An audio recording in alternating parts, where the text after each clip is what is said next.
اللہ تعالیٰ نے اس دنیا کے اندر بہت سے لوگوں کو مال و دولت دے کر آزمایا ہے۔ قارون کے خزانے کے متعلق آپ نے بہت سی کہانیاں اور قصے تو سنے ہی ہوں گے۔ اللہ تعالیٰ نے نشان عبرت کے طور پر اس کا ذکر قرآن مجید میں بھی کیا ہے۔ قارون کا ذکر اسرائیلی اور اسلامی دونوں روایتوں میں ملتا ہے۔ بنی اسرائیل کا یہ اتنا امیر شخص تھا کہ اس کے خزانوں کی چابیاں 300 اونٹوں پر لادی جاتی تھیں۔ ہر چابی چمڑے سے تیار تھی جو کہ ایک خزانے کی چابی ہوا کرتی۔ تاریخ اسلام میں کسی بھی انسان کو قارون سے زیادہ مال و دولت اور خزانہ عطا نہیں کیا گیا۔ آج ہم اسی قارون کے بارے میں بات کرنے والے ہیں، تو ویڈیو کو لازمی پورا دیکھیے گا۔ دراصل قارون حضرت موسیٰ علیہ السلام کے چچا یسور کا بیٹا تھا، جو بہت ہی خوبصورت انسان تھا، اس لیے بنی اسرائیل اسے منور کہا کرتے۔ قارون اپنی جوانی میں اپنی قوم کا سب سے با اخلاق اور نیک آدمی تصور کیا جاتا تھا۔ چونکہ اس کی پرورش سیدنا موسیٰ علیہ السلام کے سایہ میں ہوئی تھی، اس لیے یہ تورات کا بہت زیادہ علم بھی رکھتا تھا۔ اس کی آواز بھی بہت خوبصورت تھی اور وہ تورات کی تلاوت بہت ہی خوبصورت آواز میں کیا کرتا۔ یہی وجہ تھی کہ لوگ اس کی عزت اور اس کا احترام کیا کرتے۔ قارون ابتدا میں حضرت موسیٰ علیہ السلام پر ایمان لے آیا، مگر جب بنی اسرائیل کو قبطیوں کی غلامی سے نجات ملی تو وہ ان کے ساتھ مصر کو چھوڑ کر سرزمین موعود کی طرف ہجرت کر گیا۔ وہاں اس کے حالات ایک دم سے بدل گئے۔ اس کے پاس بے شمار دولت آئی۔ دیکھتے ہی دیکھتے وہ اپنی قوم کا سب سے امیر شخص بن گیا، جس کا ذکر اللہ تعالیٰ نے قرآن مجید میں اس انداز سے فرمایا ہے کہ بے شک قارون موسیٰ کی قوم میں سے تھا، جس نے قوم پر زیادتی کی اور ہم نے اسے خزانے عطا کیے جن کی چابیاں اٹھانا ایک جماعت کے لیے مشکل تھا۔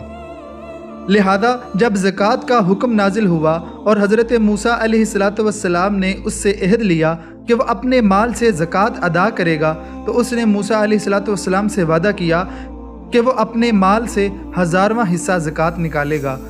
جب اس نے اپنے مال کا حساب لگایا تو زکوٰۃ کی رقم بہت زیادہ تھی۔ اس کے دل میں لالچ اور حرص پیدا ہو گئی اور وہ زکوٰۃ کا منکر ہو گیا۔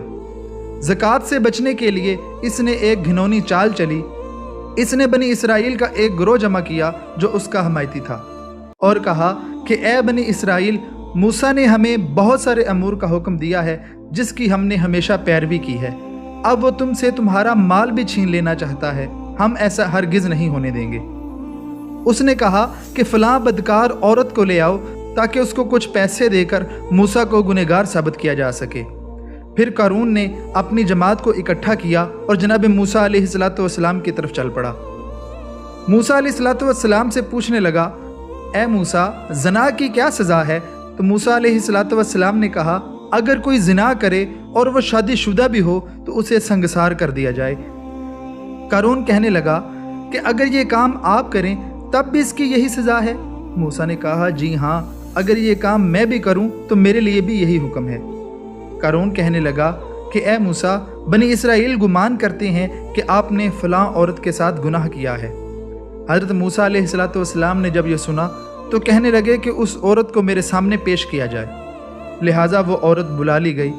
تو موسیٰ علیہ السلام نے اس عورت سے کہا، تجھے اس اللہ کی قسم جس نے بنی اسرائیل کے لیے دریا کو پھاڑ دیا اور بنی اسرائیل کو دریا پار کروا کے فرعون سے نجات دی، تو سچ بتا دے کہ ماجرا کیا ہے۔ سیدنا موسیٰ علیہ السلام کی باتوں سے وہ عورت گھبرا گئی اور سچ بولنے پر مجبور ہو گئی۔ پھر بھری محفل کے اندر اس نے یہ بات سب کو بتا دی کہ اے موسیٰ، آپ پر بہتان لگانے کے لیے قارون نے مجھے بھاری رقم دے کر اس بات پر آمادہ کیا تھا۔ تو اسی وقت سیدنا موسیٰ علیہ السلام آپ دیدہ ہو کر سجدہ شکر میں گر گئے اور قارون کے لیے بد دعا کی۔ لہذا وہ تمام لوگ جو قارون کے ساتھ تھے، اس کی اس حرکت کی وجہ سے وہ اس سے جدا ہو گئے۔ موسیٰ علیہ السلام کی دعا سے اللہ تعالیٰ نے زمین کو پھٹنے کا حکم دیا۔ قارون اور اس کا خزانہ اور اس کے ماننے والے اور اس کا گھر، تمام چیزیں اس زمین میں دھنس گئیں۔ جب یہ زمین میں نابود ہو گئے تو زمین کا شگاف اللہ کے حکم سے دوبارہ بند ہو گیا۔ اس طرح اللہ تعالیٰ نے کثیر مال و دولت کے مالک قارون کو تباہ و برباد کر کے دنیا کے لیے نشان عبرت بنا دیا۔